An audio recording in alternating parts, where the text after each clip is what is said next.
Welcome back to Second Helping, the show of choice for fans and followers of the number one league in all of collegiate athletics, the Southeastern Conference. Travis Reier, alongside my great friend and college football analyst, Brent Beaird. Brent, most recently with First Coast News down in Jacksonville, Florida. Brent, of course, also a voter for the most prestigious honor in all of collegiate athletics, the Heisman Trophy. Brent, it is a Thursday morning. We are live here on Reier on YouTube. So we appreciate all the viewers checking in as we do this live, Live, with Brent Beaird. A lot to get into, Brent. Week 2 gives us a nice mix. We've got some non-conference matchups that we certainly have our eye on, and we're going to kick off SEC play with an old school. We're just 1 year removed. We're removed from divisions, but we're going to go ahead and use old school to describe that SEC Eastern clash between South Carolina and Kentucky. Yeah, look, and Trav, you think Kentucky would be able to play a complete game? Hopefully the weather, when I think weather games in the SEC in early September, I don't think Lexington, Kentucky. I think more of the coastal LSU, unfortunately, we've seen it. Florida, we've seen it. Perhaps even Columbia. Those type of areas. It can get up into Tuscaloosa and the schools in Alabama. But yeah, that was a bit odd, but it's still severe weather season in some places. It is. Yeah, but I give Kentucky credit. Brock Vandergriff got off to a pretty good start, and the defense did too. That will certainly come up big in this game. Trav, I've never been an alarmist. But I think for South Carolina, after being down with 6 minutes to go in the game to Old Dominion, there needs to be a better performance in this one. And I think, Trav, if they were able to win this game, don't you think they would need a big day from Rocket Sanders, like going for a buck 50 or a 175, something along that nature? Yeah, and another strong performance from the true freshman edge, Dylan Stewart. How about that young guy in the opener against ODU, the SEC Freshman of the Week? Just a dynamic and dominating performance. That's the good news for South Carolina heading into week 2. Really. The bad news is when I hear your starting quarterback say he essentially was feeling it as a first-time starter in the home opener against ODU. Now you're going to go on the road with that guy to Kentucky. And I understand it's not Death Valley at night, Kroger Field, okay? But it's still going to be very much a step up in competition, and you anticipate even for an earlier type of kickoff, the crowd to be perhaps an issue up there as well. Yeah, no doubt about it. And you mentioned Lenore Sellers, 10 of 23, 114. His leg certainly helped him with 68 yards.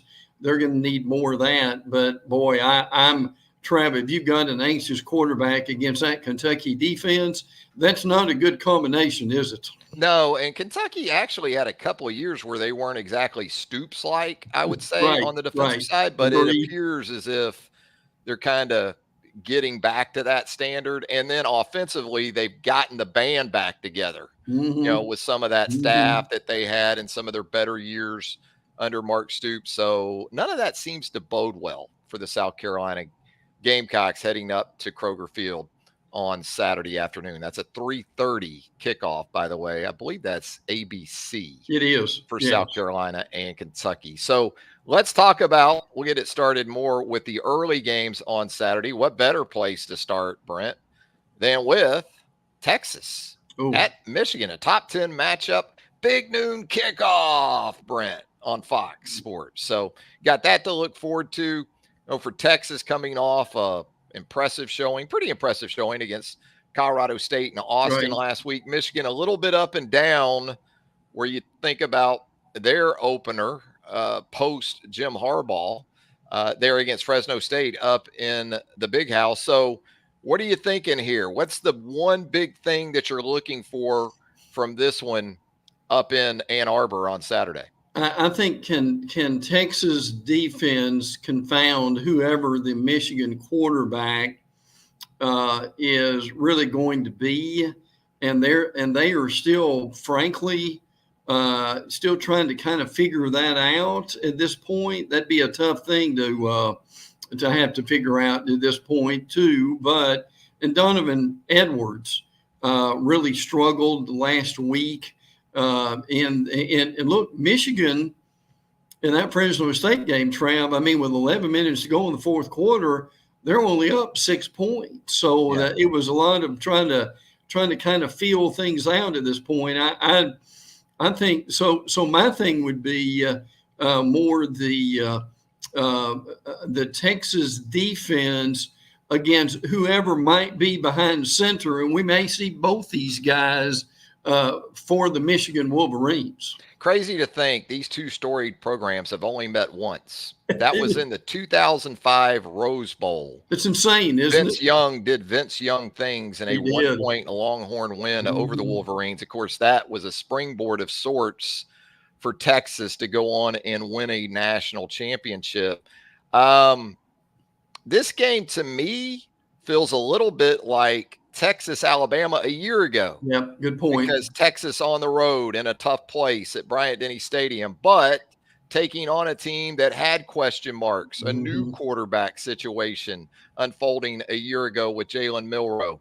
Think about it in terms of Michigan now, going from J.J. McCarthy to the next guy or next guys, because they played two, Michigan did, against Fresno State last week. So also styles in this game too, Brent, pretty interesting because, Sark wants to spread it out at times, multiple formations, mix in some tempo, speed you up, whereas Michigan would like to keep this as tortoise-like, I think, as possible, keep it about the lines of scrimmage, shorten the game, shorten possessions, and have that home field situation work in their advantage down the stretch. And I tell you, it's not like Michigan has lost everybody. I mean, on that defense, you still got Mason Graham and Kenneth Grant, for instance. So those guys can certainly bring it. But I'm just one. And look, I think this is a game, win or lose. Michigan is able to kind of springboard from this game, get into conference play, and they will be okay. But the reality is, I think we both know, Trav, if Texas was to win this game by double digits, what the hype upon the Longhorns then, particularly with Georgia coming in a few weeks, would be off the charts, would it not? Yeah, that's what concerns me a little bit about Texas. Yeah. This is where this game is different than Alabama a year ago. Alabama was still perceived as the favorite in that game. There was buzz about Texas a year ago. Yep. Now Texas is wearing that mantle of should win this game. 7.5 point road favorite at Michigan, the defending national champion. So you wonder a little bit about how the Longhorns will handle that. I'm comforted in part by the presence of a veteran quarterback, although Quinn Ewers at times can still do some things that are pretty inexplicable. Yeah, so really. We'll see how that plays out, but it should be a good one up in the big house. By the way, Michigan does have SC in a couple of weeks up in Ann Arbor, and that game now has taken on a little more luster after what we saw the Trojans do to LSU on Sunday night. Let's talk about Arkansas, a 7.5 point road dog at 16th ranked Oklahoma State on Saturday. That's another noon Eastern kickoff. So you got those two going head to head in the noontime Eastern hour. We talk about fork in the road games for coaches. Last week, it was Billy Napier. That didn't go so well for the Florida Gators head coach. This week, it's Sam Pittman, because when you think about the lead up to the season and the two coaches that were talked about the most in terms of hot seat status, Napier, Pittman, it was a feel-good performance for the Razorbacks against undermanned Arkansas Pine Bluff last Thursday night. Let's see what the Razorbacks can do against a legitimate opponent in a very hostile environment. Yeah, and I think the big thing here is what can Arkansas do against Ollie Gordon? The really tremendous running back, had 126 yards last week. And I tell you, Trav, I'm curious how many times you've seen this. Oklahoma State on defense, Brian Nardo they run a 3-3-5. Yeah. Trav, how often do we see a 3-3-5? We're seeing it more. That's some Joe Lee Dunn stuff. Yeah, it is, sounds isn't like. it? The That's a Elite good Great, point. the beltless one, the sockless one. That's right. Joe Lee Dunn. That's for the old heads out there. First thing on a Yes. Thursday morning with your coffee and your glazed cruller. No, it's interesting. We actually saw some of it from Alabama last Saturday night against Western Kentucky. I mean, with the way teams spread the field now and kind of keep you in nickel or 5 defensive backs, there are times, and it's good because you can be multiple out of that look. It's a 3-3-5, but you can walk up outside linebacker, and now you're a 4-2-5. Your pressures you can probably be a little more exotic with because you've got that type of balance in your levels there. So yeah, it's interesting. I think that for Arkansas, it's a big game, obviously, too, for that offense. Can Taylon Green take it on the road at the quarterback position?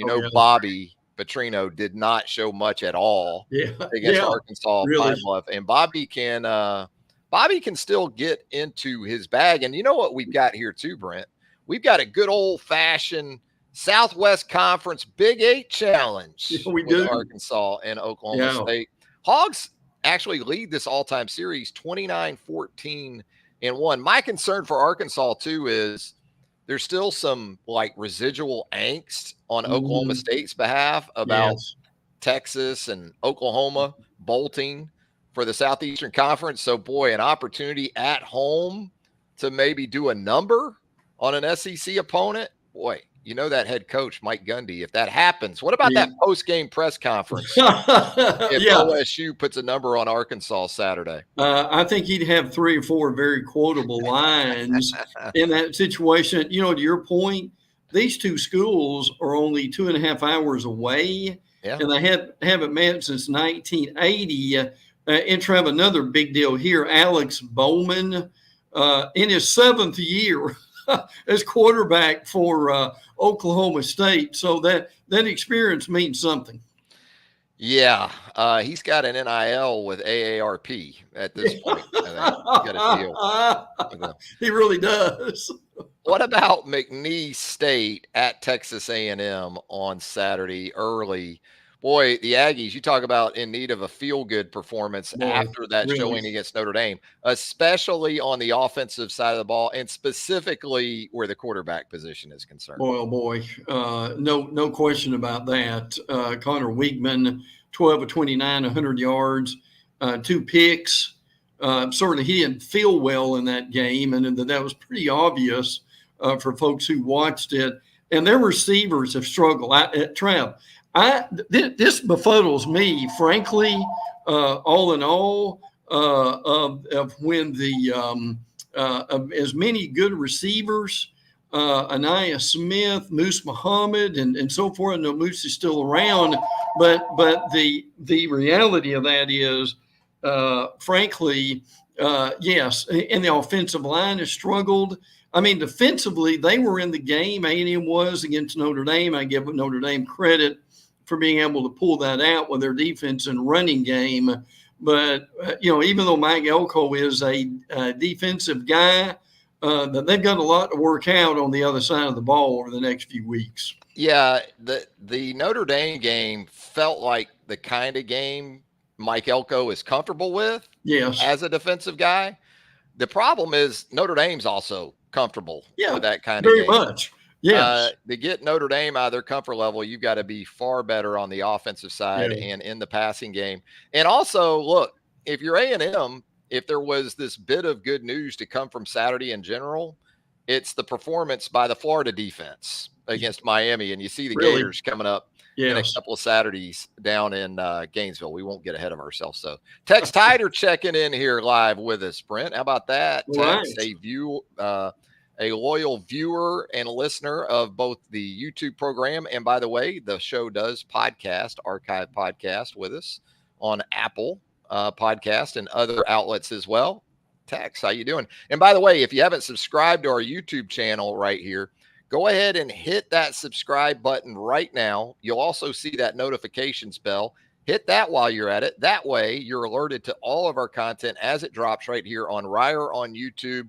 And if you would give us a thumbs up, a like, chime in the comments, that would help us out as well. So Brent, as we move along here and we talk about Tennessee Tech at Georgia, and I guess for Georgia as a 53.5-point favorite on its home field there in Athens, Yeah. it's more about the health to me of this Georgia team coming out of that game against Clemson. Whereas it looked really easy on the scoreboard, that was still a game that going deeper into the third quarter and later into the second half on the scoreboard anyways was competitive. And we have seen some injuries. Dylan Bell left that game. Sounds like that was just cramping. Michael Williams, though, sounds a little more serious, perhaps with the ankle injury. What are your thoughts on that for Georgia as it gets a respite here on Saturday? And as they usually do, they really come up with some guys that you're not looking for. London Humphreys at wide receiver really played well, 63 yards and receiving. Nate Frazier, to me, was the star, little number 3, and he played big, not almost 100 yards, 100 total yards. You know they were going to find a linebacker to go along with the group they've got, and Jalen Walker was able to really step up and make some big plays.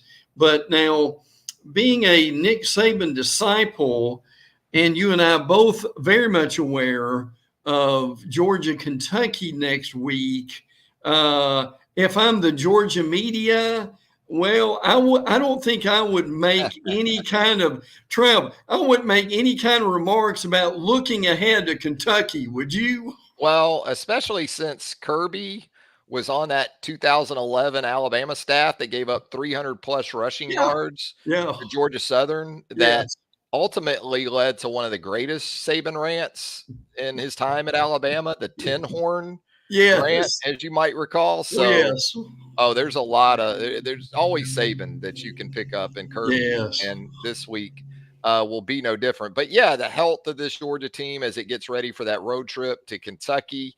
You're right, boy. Nate Frazier was outstanding. The true freshman running back, Roderick Robinson, still dealing with that toe injury. We're still not entirely sure, I guess, about Trevor Etienne, right? Yeah, we're not. So that's right. How that plays into it. Frazier looks like he's more than capable of at least handling sort of a 2-back situation, maybe a try-back situation up there in Athens. I said it earlier in the week, and almost immediately upon seeing him real time in the game against Clemson, this guy reminds me a lot of former Alabama running back Josh Jacobs. The size, kind of the running style, the determination, the physicality that sort of belies his measurables. Very, very impressive start for the young running back from UGA. Hey, let's talk about the Auburn Tigers. Brent Beaird, welcome. The Bears of Cal. Boy, these are matchups you don't get very often. We got it last year out in Berkeley, but this time around it's going to be at Jordan-Hare Stadium. Feel good performance for the Tigers last week over in-state FCS opponent Alabama A&M. Now a step up, and certainly when you think about offensive performances from a year ago for Auburn, there weren't a lot of great ones to choose from. That game with Cal wasn't particularly good either. You anticipate a big change in that, I would think, this time around. Oh, yeah. And to remind folks, Cal had a real opportunity to win that game, didn't they, Trav? Late in the fourth quarter. Two things here that really stick out. Jaden Ott, the Cal running back, now he had a bit of an ankle injury. He's supposed to play, and he will be okay. But Ott's a good running back, so he'll be a real target. And frankly, the other big thing, Hugh Freeze gave it to us in the press conference, is he wants to see more of a pass rush.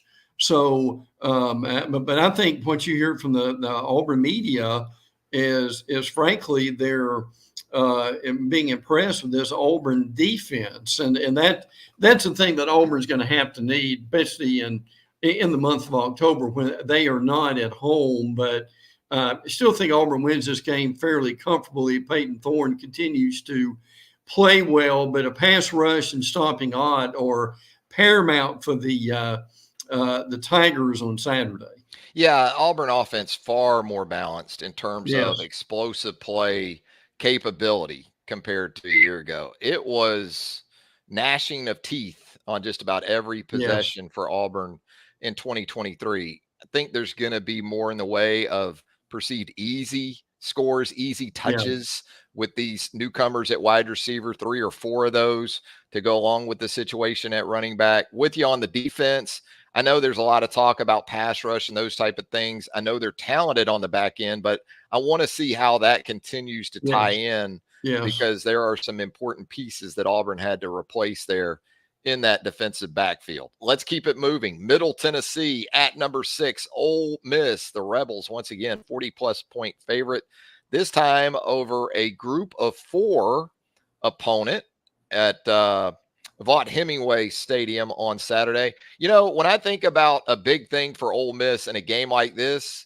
I go directly to Jackson Dart at the Yes. quarterback position. Oh, Not yeah. because I have any concerns at Mhm. this point about his ability to perform at a high level. It goes back to the way this guy plays the game. For him, it doesn't matter if it's Middle Tennessee or Tennessee, South Florida or Florida, Georgia State or Georgia. This guy knows one way to play, and it's fun to watch. And you appreciate the passion with which he plays, the physicality that he's willing to put on the line. But that's the one thing when I still look at Ole Miss, for all the additions and all the depth and all those things, Brent, something happens to Jackson Dart, Yeah.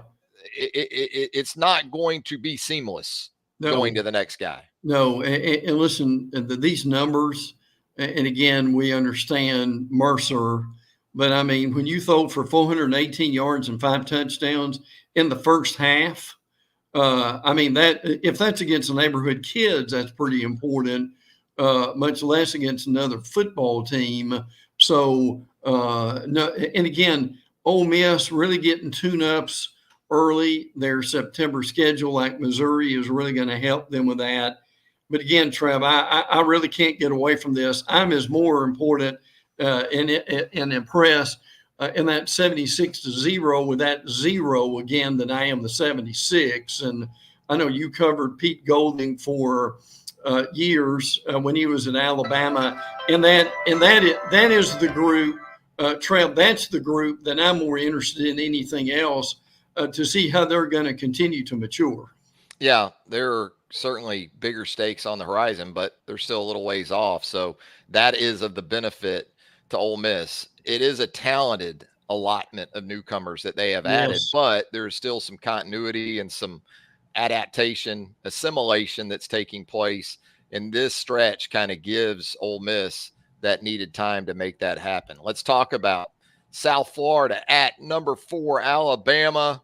Saturday night at Bryant-Denny Stadium, a big night under the lights for the Crimson Tide. Saban Field is going to take place. That's going to happen on Saturday there in Tuscaloosa. A game a year ago, there may not be moral victories for a lot of places or some Yeah. teams, but that Yeah. certainly was one for that South Florida team in year 1 under Alex Golesh. The Bulls looking to continue to their ascent under Golesh, the former Tennessee assistant. Now, they don't have the roster, obviously, that Alabama does, but last year they showed some flashes. This year, a lot of these guys have come back. Byron Brown at quarterback, he comes back. Jalen Shuler, their linebacker, had 11 tackles versus Alabama last year. And that name, Naquan Wright, Trav, a tailback. Trav, how many years of football has he played, by the way? So he is still with them, and they've got a Tennessee transfer, Deshaun Rucker, also. So look, they're undermanned, but I give them credit. I mean, they put together a pretty decent football team. Trav, a lot of people will not appreciate this. A lot of people will. They're in the upper echelon team right now, the better teams in the state of Florida, are they not? They're right there. I guess with Miami, UCF still feeling pretty good about itself. Florida State and Florida, oof, 2 of the big 3 Wow. falling apart, hard times. You know, it's tough for USF because you mentioned Shuler, the very good linebacker for the Bulls. He's going to be out this week, sustained an injury against Bethune-Cookman last weekend, so he will not see the field. But this is a USF program very much on the uprise. It's an Alabama team that feels like this isn't the same offense by any stretch Yeah. as to what it put on the field down at Raymond James Stadium a year ago. So 30.5 seems like a lot. Yeah. And South Really Florida, does. I think, is probably improved over where it was a Mhm. year ago. Yeah, I But would agree again, with that. the dysfunctionality of the Alabama offense a year ago relative to Yeah, where it's at right now, really. just a totally different situation. I don't know if Mhm. Alabama covers the 30.5. I do think this will not be a 7-point game late in the fourth quarter No, like it was no. down in Tampa a year ago. As you said, it still goes back to roster quality, as we saw last week from Alabama in that 63-0 win over Western Kentucky. It's a very talented roster still. Yeah, I think that Alabama wins this game probably pretty comfortably, Mhm. um, and then looks ahead to that road trip to Madison, Wisconsin, to take on the Badgers of Wisconsin. Also on Saturday, Buffalo at number 9, Missouri. Missouri going through this September slate, as we talked about. Missouri is check back on me team Yeah. instead of show me team. Yeah, They're check back on really. me in October because the Right. schedule. It's another seemingly easy win for Eli Drinkwitz's team as Buffalo makes the trip to Como. Yeah, and I think it was interesting losing Blake Baker to LSU, and that defense still playing well with a shutout too. I think that's important. Now they've got Buffalo's got a quarterback, CJ Ogbonna, who is pretty good to be mobile quarterback and has done a nice job. Now, my understanding is Missouri now will have like 3 mobile quarterbacks in a row. Now they've got Boston College, which is improved in people's eyes. They've got our favorite guy Diego from Vanderbilt. Now, Trav, here's an interesting thing of preseason, and then you get into the season and you get more reality here. What we thought would not be a challenge at all with Missouri playing BC and Vanderbilt now, both those games much more of a challenge, would you say, than we thought it would have been in August? Give Bill O'Brien a lot of credit, and he did. Yes. He did inherit a good situation, as you outlined there, at the quarterback position. The thing that kind of struck me about BC in that game against Florida State Monday night, similar to what we saw from Georgia Tech, was the physicality Yeah, at times absolutely. from Boston College. So Yeah. yeah, I'm considering that a good bit more with BC coming up here for Missouri in the not too distant future. And we'll talk about our guy Diego more. We're going to talk about him more coming up here in just a little bit. What about those Florida Gators? Get the Samford Bulldogs from the Homewood section of Birmingham, Alabama, making the trip down to Gainesville, pick up a paycheck. Florida, though, has a lot to figure out. Not just quarterback either, with Graham Mertz and concussion protocol after that Miami game. DJ Lagway, the true freshman, Brent, looks like he's in. Yeah. If it were only that simple, though, Really? for Billy Napier, because Yeah, what we really. saw last Saturday, again, against a very good Miami team in a season opener, didn't look like a team going into game 1 of year 3 under a head coach. Yeah, and this is a Samford team that lost to West Georgia. The Also, Wolves. yeah, Quincy Crittenden is the quarterback for Samford. Look, I've been told by a couple of people this week who went back and really studied the game that the communication was almost non-existent for this defense. And I think this is something you touched on last week, that had to be better. And just unbelievable, it was not any better at all. In other words, by the time the ball was snapped for Miami, if you're a linebacker or DB, the play was either right in front of you or the player was behind you. So my big thing for Florida, and the list is long, but Trav, they've got to get better communication in that back into that defense, don't they? looking back, the hire of Austin Armstrong as a defensive coordinator is what, a 30-year-old Yeah. a Yes. year or so ago. Yes. Um, it feels now with the benefit of hindsight, and who knows, maybe Austin Armstrong goes on to become Bill Yeah. Belichick, Nick Saban. All Right. those guys as younger guys had struggles too. Sure they did. Um, but this is Florida, Yeah. and Right. so when you go there, you better be damn sure. And we've seen it with some younger guys on the offensive side of the ball too. I mean, there is a learning curve at that level. Yes. No And question. you can have success at Southern Miss. You can have success at Eastern Carolina, but to step up to the Southeastern Conference, I think Billy maybe admitted as much in the hire that he made in the offseason with Ron Roberts Yes. coming in Yes. from Auburn, perhaps as part of that. But again, just so much for this Florida team to figure out, especially with Texas A&M coming up in a couple of Saturdays in Gainesville. And Oh, then, as you've talked about here, that Mississippi State game on the road now oh, becomes even more daunting for this Florida team, and how Lagway handles this situation. I was yes. impressed by him Yeah, I was too. against I agree. Miami. He didn't look Mhm. overwhelmed at all. He looked very comfortable. He looked like what you would expect a top 3 or 4 or 5 quarterback in his class to look like when thrust into a pretty difficult situation against the Miami Hurricanes. Let's talk about another team looking to rebound. The LSU Tigers taking on Nicholls State in the home opener for LSU there in Baton Rouge. LSU a 51.5 point favorite. Again, a team that really I thought performed more along the lines of what I expected from Florida. Yes. Like if Yes. Florida lost to Miami in a 27-20 game that was back and forth and Right. give Right. both teams credit and those type of things, it'd be one thing. At least I can say that for LSU because I expected SC to maybe be a little bit better, at least than people thought. I thought LSU would win the game, but I didn't think it would be 42 to 17 like I think some people thought it was going to be. So I'm not as off of this LSU team as maybe some other people are.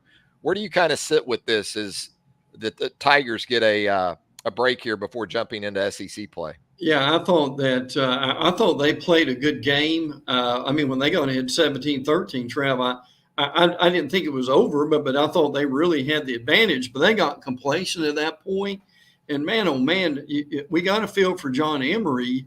Yeah.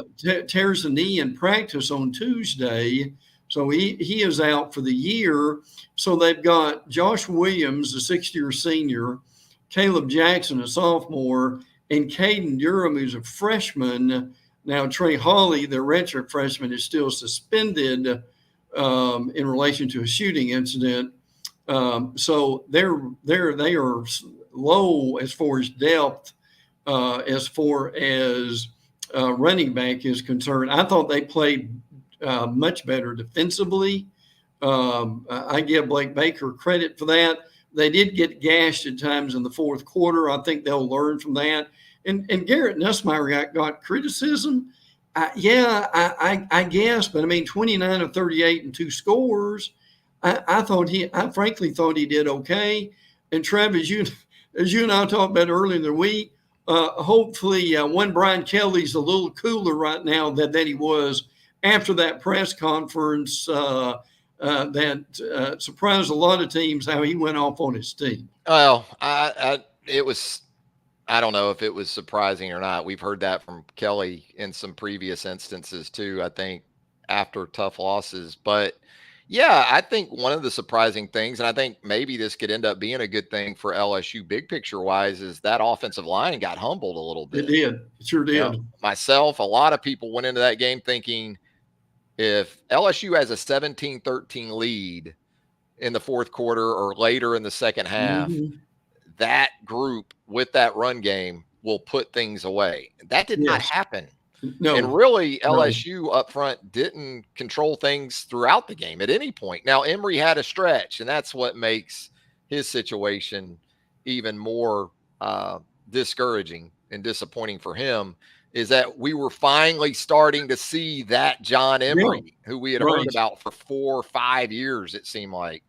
And then to get that opportunity to play as well as he did, now he's out for the season. Yeah, that's a concern, certainly, at the running back position. But I've got no concern about Garrett Nussmeier. No, It's still about not so much the defense, because I do think that was there's optimism for that performance, but you still got to get off the field in big moments. And some of that still goes back, I think, more so than anything, to the back end of that defense. And we've got Hattie May checking in, says, one of my favorite shows. Hattie May, we appreciate you. Absolutely. Thanks for checking in here live. We certainly encourage the comments, the suggestions, whatever else you got for us. I'll tell you what we do got for you right now, though, is our guy, Diego Avila. Diego the Door. Crank it up. You know, it was interesting. He said, I guess, earlier this week, he thinks of himself more along the lines of Johnny Manziel than Trace McSorley. Hence the number 2 that we see Diego in. But, boy, an opportunity now for Vanderbilt to go to 2-0 against an FCS opponent. Right. And continue to build that confidence as it looks ahead to SEC play, Brent. Yeah, look, we're still celebrating this. I wonder, there should have been a parade on somewhere on campus this week, Trav, but they could work around construction in order to do it. But still, look, he's earned all his accolades that he deserves and more. I still think Jerry Kill doesn't get the credit he deserves. Jerry Kill on that staff at Vanderbilt. He's been in the Big Ten. He was at New Mexico State with Diego, and just an incredible performance with the now. I joke about this, but it's really true. I mean, Trev, this is rarefied air, is it not, for Vandy? Yeah. I mean, you get a big win. Your quarterback's the talk of the town, if not the SEC. And now you've got Alcorn State. Has Clark Lee got their attention yet to get focused on the game is what I'm wondering. I think he's okay. I think that more so than even engagement or focus, talked about this after the opener last year that I attended there in Nashville, Vanderbilt in Hawaii, for a team that had just won its opener, or even throughout that game, listless, without energy. And this was the season opener. And that was the initial concern I had for that Vanderbilt team. With Diego now, I think energy is not going to be an issue because he is about 50,000 watts of it in and of himself. So, he is, isn't he? Again, you know, the way he plays, kind of like Jackson Dart, you're going to kind of hold your breath throughout this season because he's not afraid to put it on the line. And this isn't playing as an independent at New Mexico State, although we saw him do it there against the likes of Auburn and some other opponents too. But boy, hard not to like. And I said it before the season. I don't care if Vanderbilt plays on ESPN Plus every week. I'll have the stream up. Absolutely. Fabia. No doubt. And so, yeah, I don't think this is a faceplant type of situation for same old Vandy. But you know, there's still some of the same concerns as far as roster quality and how sustainable this will be over 12 games, and with everything the SEC is going to present to this team down the road. What about Charlotte, North Carolina, Brent, on Saturday night? North Carolina State and Tennessee, a top 25 matchup. Tennessee, even though it was against Chattanooga last Saturday, no denying that Nico Iamaleava is, you talk a town, you talk about Diego that way. Nico showed everything that you thought he would. We had seen some glimpses of it before Saturday, but it was very much in 4K against the Mocs of Chattanooga last week. Step up to NC State this week. NC State had some struggles last week against the Kerwin Bell coach, Catamounts of Western Carolina. Neither team showed much against FCS opponents. You know that.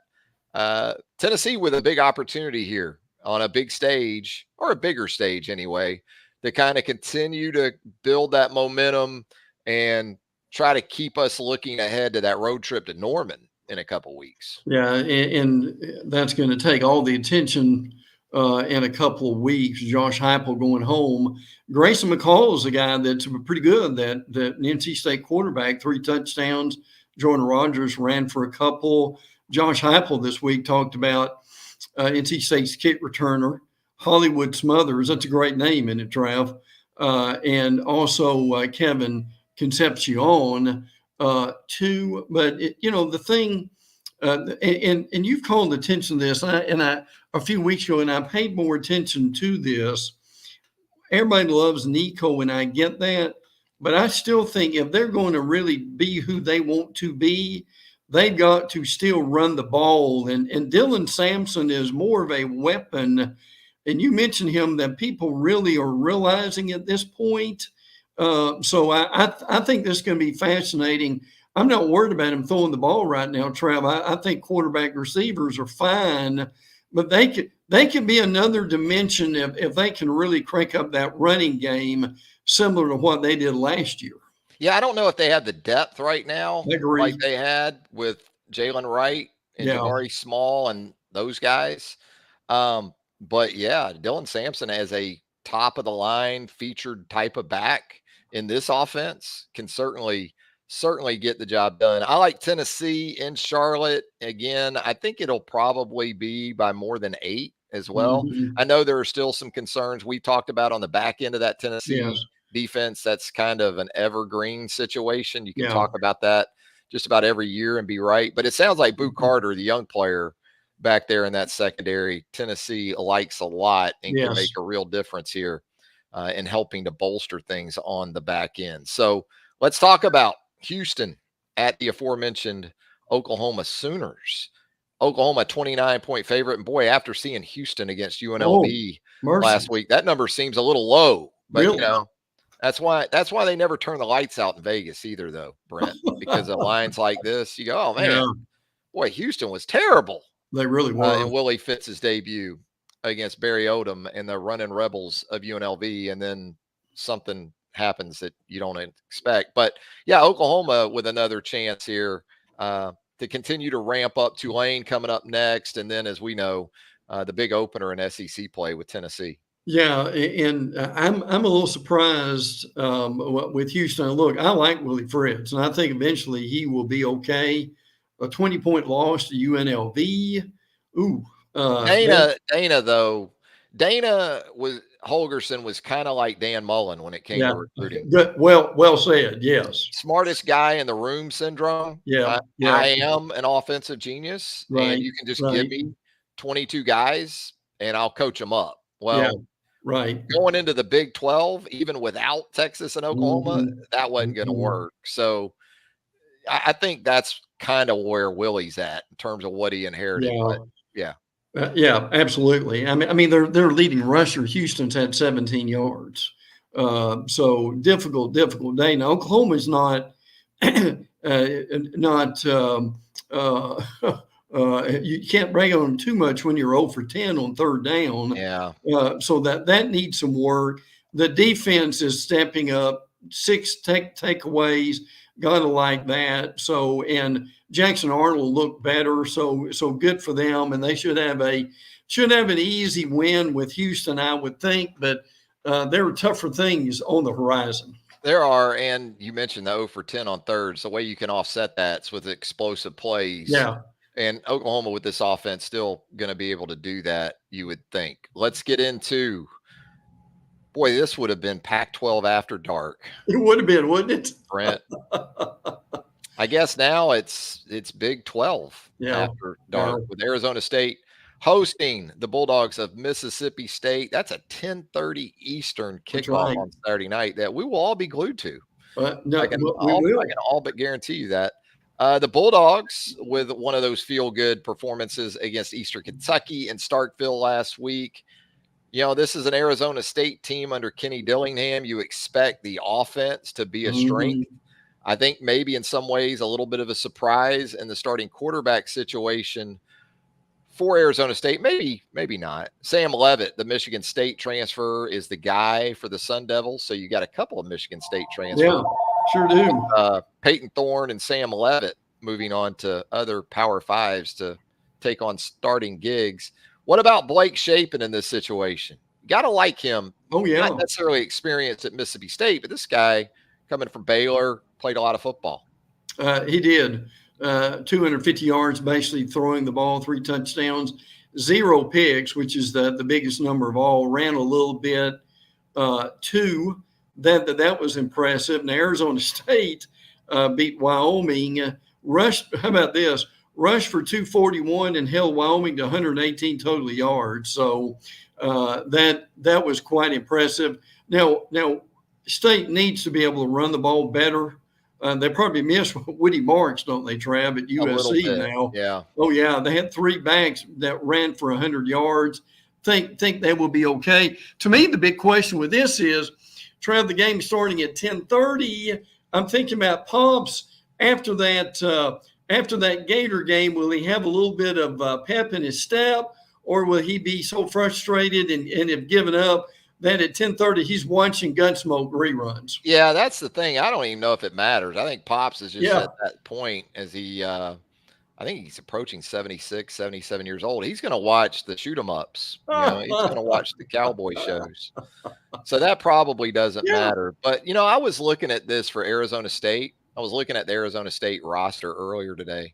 And of the first 25 players listed on ASU's roster, 23 are transfers. Wow. First 25 guys, as you scroll down, man, 23 are transfers. One of those is Jeff Sims, the quarterback. Yeah. Previously of Georgia Tech and Nebraska, but it is Sam Leavitt, very efficient against Wyoming last week. This is a good opportunity for this team under Jeff Lebby, speaking of Mississippi State. Yeah. And let's see what Blake Shapen and that offense can get done. I'm with you. I worry about at some point the perception of Lebby and those kind of offenses is that it's just air raid and they just want to throw it around, and they want to run the football, man. They really do. Like Lane, that is kind of that, air it out type of perception of him. But boy, when you start looking at some rushing performances by his teams, they really stand out as well. Living a Dream Life checking in here, Brent. Great podcast, guys. Thank you. Absolutely. Living a Dream Life. And by the way, we appreciate everyone that subscribes to the channel. And if you haven't yet, hit that subscribe button for us. Hit that notification bell as well. That way you'll be alerted to all of our content right here on Reier on YouTube. We'd appreciate a thumbs up, a like, and comment in here in the show chat. Get in here. Let's talk about it as we wind things down. Brent, we have covered the 15 games involving SEC teams this week. Outside of Texas, Michigan, that's obviously the marquee game. What's the game on the schedule this week that maybe you're anticipating the most? That's a great question, frankly, too. Well, it sure won't be Miami at FAMU. They're going to have a real celebration down there, to say the least. Just SEC related. Yeah. Probably as far as SEC,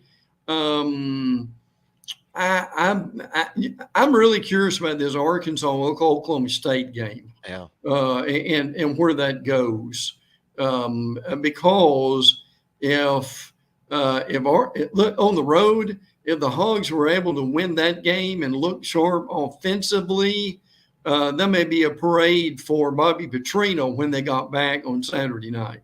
Yeah, I think that's a great one. I'm going to go with Tennessee and NC State in Charlotte. Not so much even if Tennessee wins the game, but how it goes about it. Yes. An 8-point favorite. It's not to discount McCall because we've seen him do good things at Coastal Carolina and in the past, but this feels like a game where Tennessee roster-wise has reached a point where it's getting a lot closer to those top 3 or 4 teams in the league.